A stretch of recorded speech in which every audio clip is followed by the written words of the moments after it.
Is it okay if I ask something? Sure, what is it? Why are you so cold to Dad? Just now, he looked really shocked and went off alone. Do you like Dad? What? Yes, of course, I do. Isn't that obvious? I could tell you why I'm cold to him, but it might hurt you. Are you ready for that? I don't mind getting hurt. Can you tell me why? All right, I'll say it. Dad's probably having an affair. What? My son suddenly accused his husband of having an affair. However, there were no signs of trouble in our marriage, and he was serious about his work. I couldn't believe what my son was saying. Yet, he has an IQ of 140. He wouldn't say this without any basis. I decided to listen to my son's detailed story and verify the facts together. After 15 years of marriage, it seems I had been cheated on for 10 years. Moreover, my husband was likely planning a trip with his affair partner. Could it be?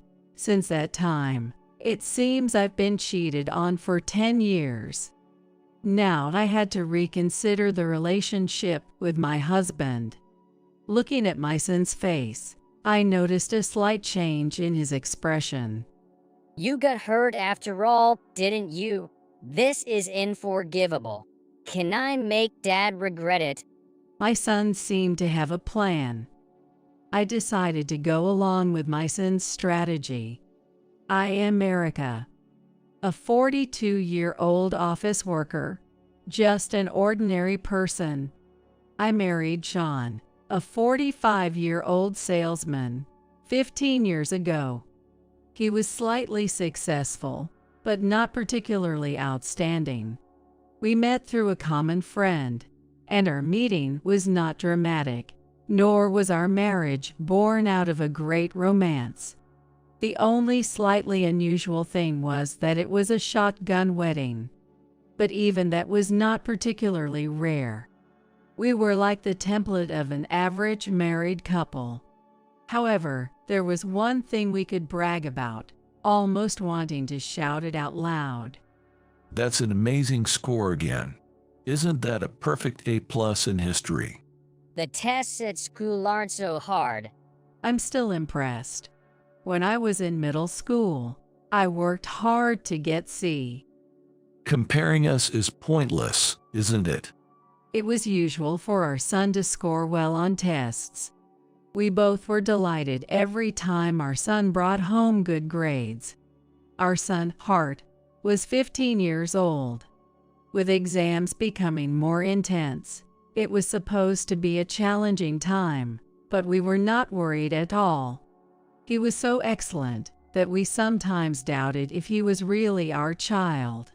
He seemed smarter than both of us already. We realized our son was smart when he was 4 years old. At that time, he often clashed with other kids. According to his kindergarten teacher, he would initiate conversations with friends, and before long, they would start getting angry. I asked my son why he was saying things that made his friends angry.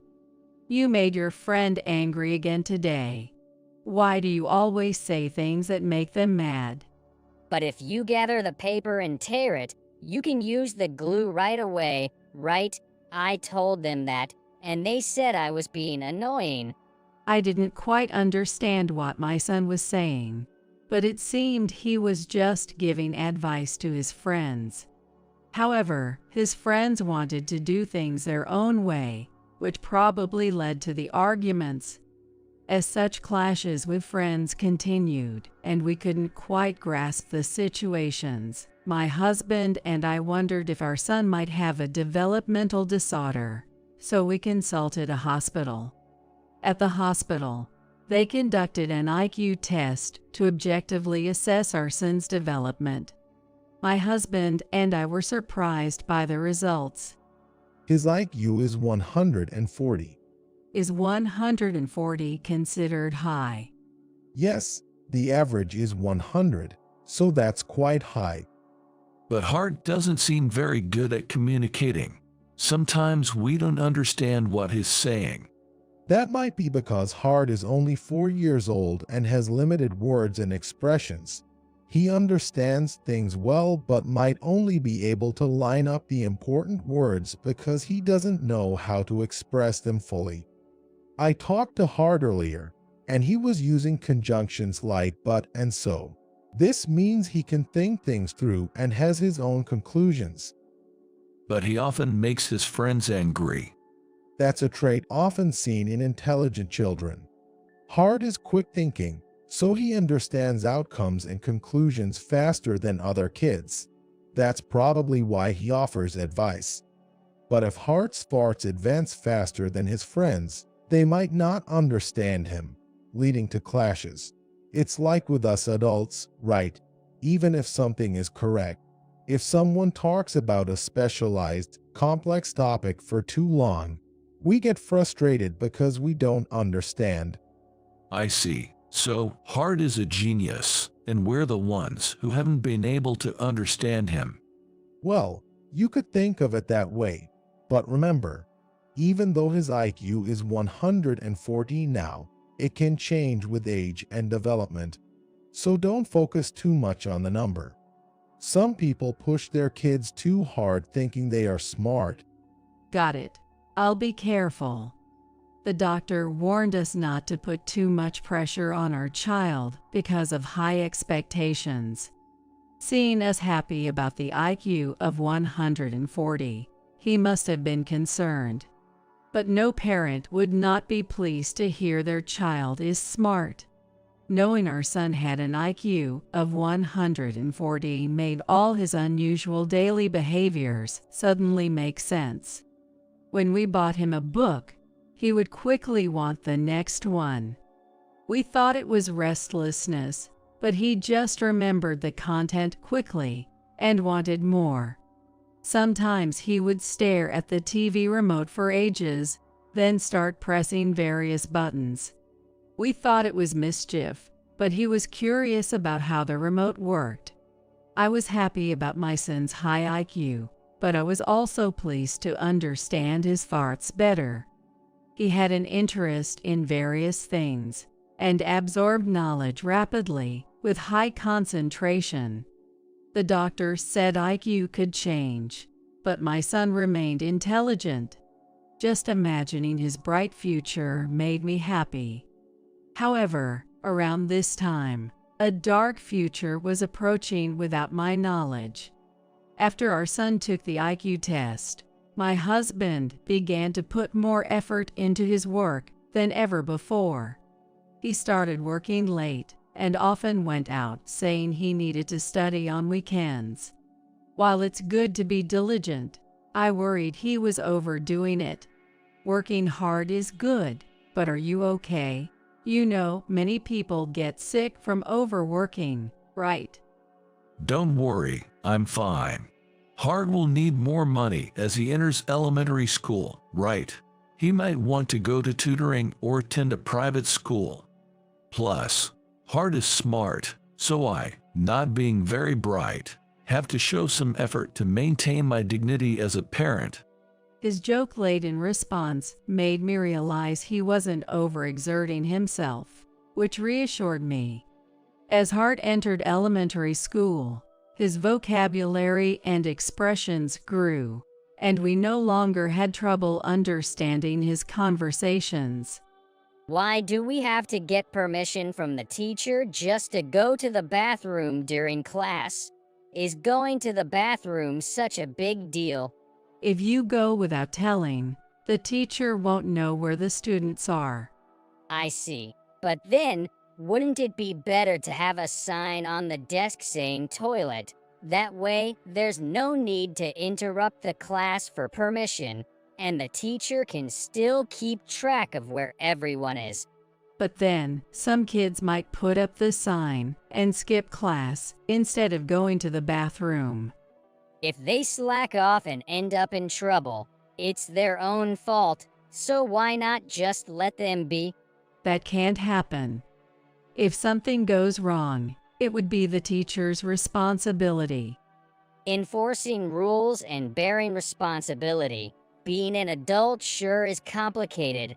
Though he has become better at conversing compared to his kindergarten days, his overly logical and somewhat dry approach remains a flaw. His quick thinking continues to set him apart from other children, a trait that has persisted since kindergarten.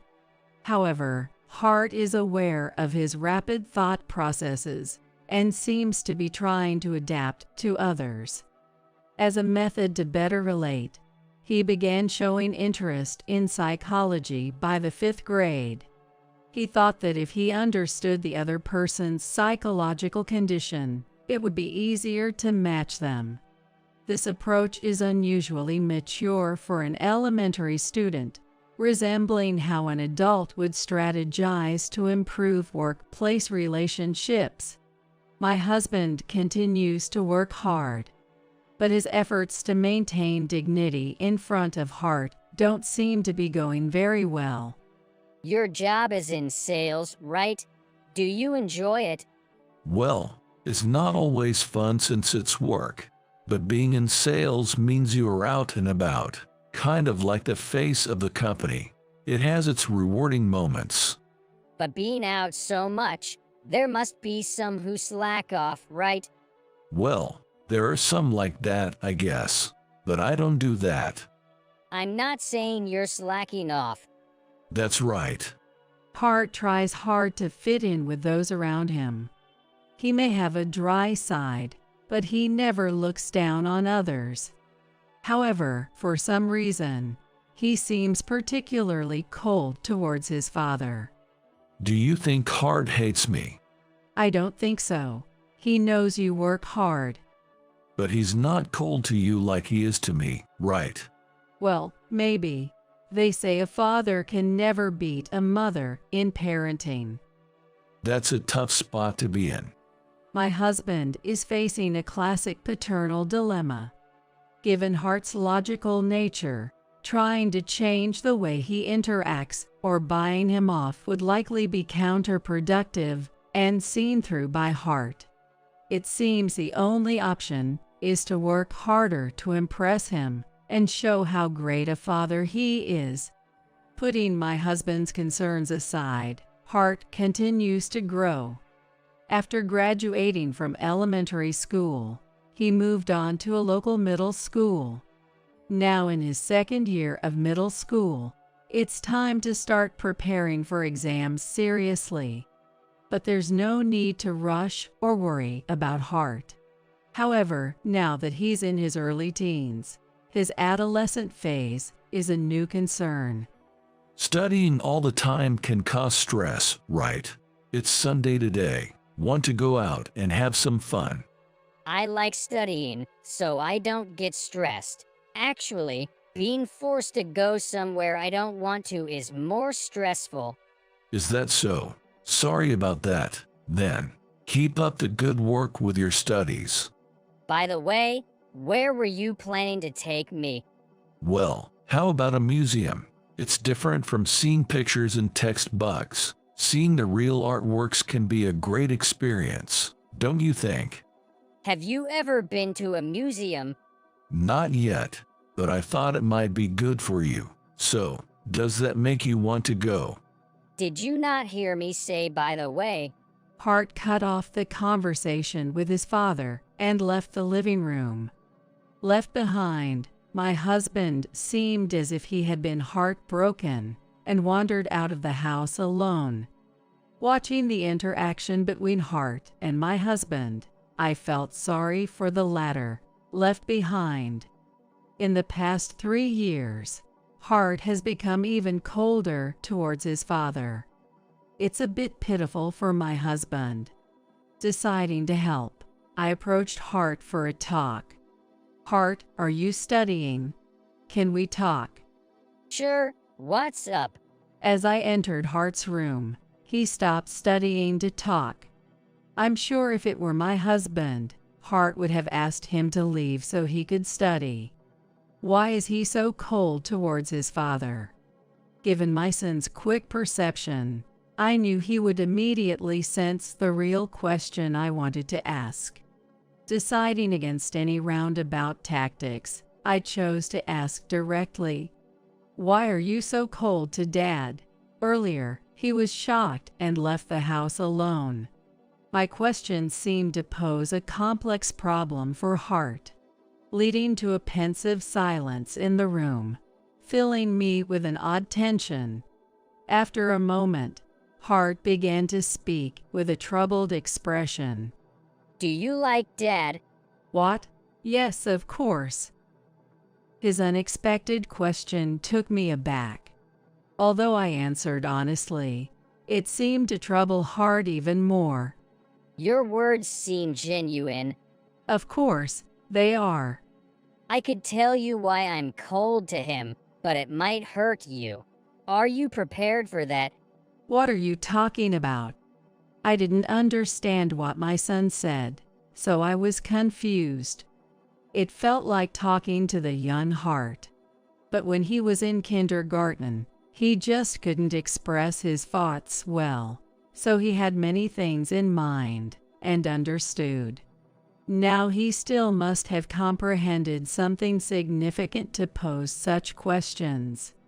Therefore, if I ask why, I will get hurt, as my son says. Nonetheless, for the sake of improving the relationship between my son and husband, I needed to hear it. I steeled myself, bracing for what was to come. I don't mind being hurt. Can you tell me why? Your response seems genuine too. So, I'll tell you. I think Dad might be having an affair. What? I was stunned by his unexpected revelation. An affair. But our marriage isn't troubled, and he's diligent at work. I found it hard to believe my son's claim.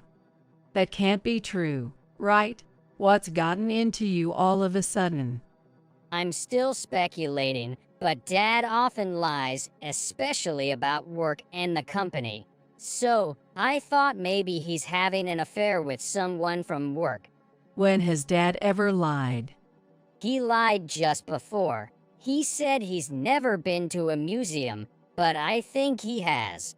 Remember when I was into psychology books in 5th grade? I learned how to spot lies then. Is that about observing eye movements or voice tone? Can you really detect lies that way? I use more advanced techniques, like leading in conversation and spotting the immediate reactions people show when they lie. You showed confusion and resolve when I asked you earlier. I draw out and observe such reactions during conversations. So, you've been spotting Dad's lies since 5th grade. Right. The first time I thought Dad was lying was when he denied slacking off. It wasn't about slacking off, but something felt off. Over these 3 years, the lies I've pieced together point to an affair.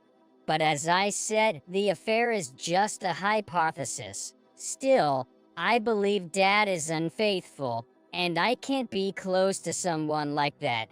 No matter how smart my son is, I found it hard to believe he could easily detect lies. However, as long as he believes my husband is unfaithful, the problem remains unresolved. I pondered how to mend their relationship. It'd be good if I could be certain my dad isn't having an affair. I see.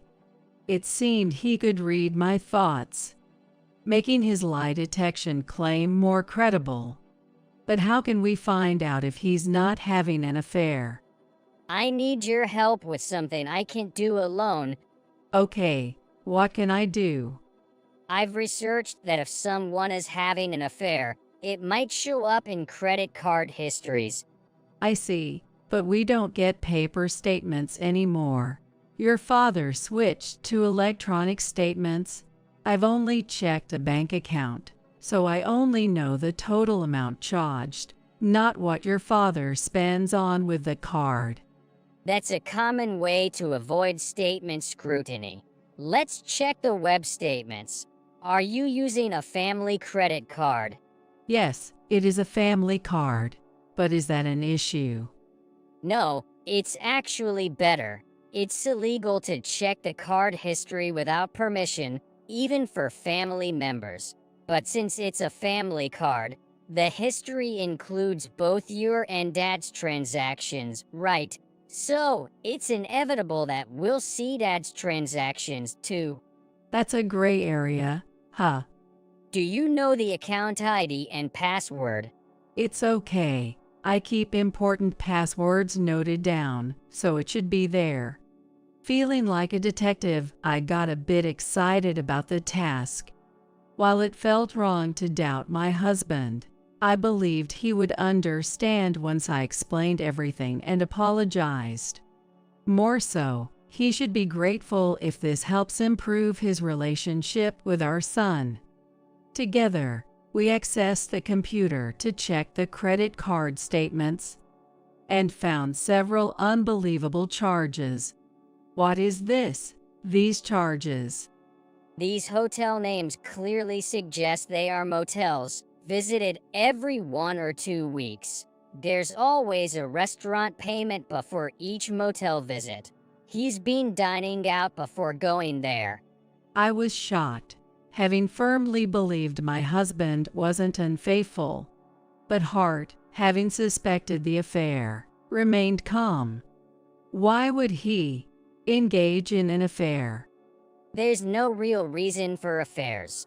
People who are content at home still have them. It often starts with someone feeling a sudden attraction, calling it a moment of madness. So, pondering why he started it is pointless. Even if there's a reason, it doesn't justify the affair, and we don't need to understand the feelings of someone who cheats. You're right, but I never noticed any signs of infidelity in him. Mom, you're watching too much drama and online videos. Do you think signs of infidelity are always obvious, or that you'd stumble upon the affair scene? People who cheat are determined to hide it. It's usually like this, discovering it when you least expect it. As I grappled with the shock of my husband's affair, Hart methodically continued to check the online statements. We can only see transactions from up to a year back. I wonder how long this has been going on. The duration of the affair is important, right? It was about 10 years ago that he started putting more effort into his work. Could it have been since then? I might have been cheated on for 10 years. You remember well, even though it was 10 years ago. It was right after Hart took the IQ test. That's why I remember. I acknowledged my husband's affair internally. The sudden confrontation with reality hit me hard. I would have preferred signs of conflict or unfamiliar scents on his clothes. Anything that could have given me a clue. Now I must reassess our relationship. I noticed a slight change in my son's expression, which had been calm. You're hurt after all, Mom. This can't be forgiven. Should I make Dad regret this? It seemed Hart had a plan. I decided to go along with it. After uncovering the affair, I continued life as if nothing had happened. There's a business trip next week. Business trip? That's rare. When is it? I'm leaving on Thursday, and the work ends on Friday. But coming back the same night is a hassle, so I'll stay another night and return leisurely on Saturday. On Thursday morning, my husband left for the business trip. After seeing him off, it was time for me to leave too. I'm heading out too. I've prepared some food and put it in the fridge. You can manage it, right? Just be careful with locking up and handling fire. Don't worry so much. Since you've even taken time off work, you should relax and enjoy. Leaving Hart in charge at home, I departed, suitcase rattling behind me.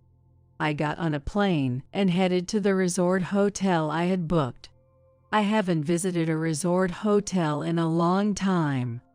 It's a short trip, 1 night and 2 days, but I plan to relax at the pool and get over my daily fatigue. I arrived at the hotel. It is much bigger and nicer than the picture. I felt an urge to explore.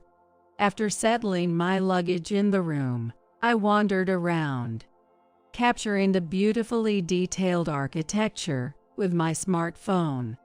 I plan to show the videos I captured to my son upon my return. After enjoying or relaxing in the pool and indulging in delicious meals, I felt content. The next morning, I checked out hotel, but didn't leave the hotel immediately. Instead, I sat in the lobby. After a while, I saw a familiar face with an unfamiliar woman and approached them. What a coincidence meeting you here. Have you visited the famous waterfall? Or is sightseeing next on your agenda? What? Why are you here? My husband reacted as expected. I claimed it was a coincidence, but of course, it wasn't. I had targeted this place knowing about my husband's affair. I checked the web statements. You paid a travel agency with your credit card, right? I called them. When reviewing the web statements, Hart noticed the payment to the travel agency. Knowing the company's name, I called them, pretending I needed a brochure because I lost mine. I was nervous about picking up the brochure in person, fearing recognition if my husband had booked with his affair partner. Still, fortunately, the staff didn't remember the faces of their many clients. I easily obtained the brochure, revealing my husband's travel destination, and casually confirmed where he would be staying. Is this the food from the hotel I'm staying at?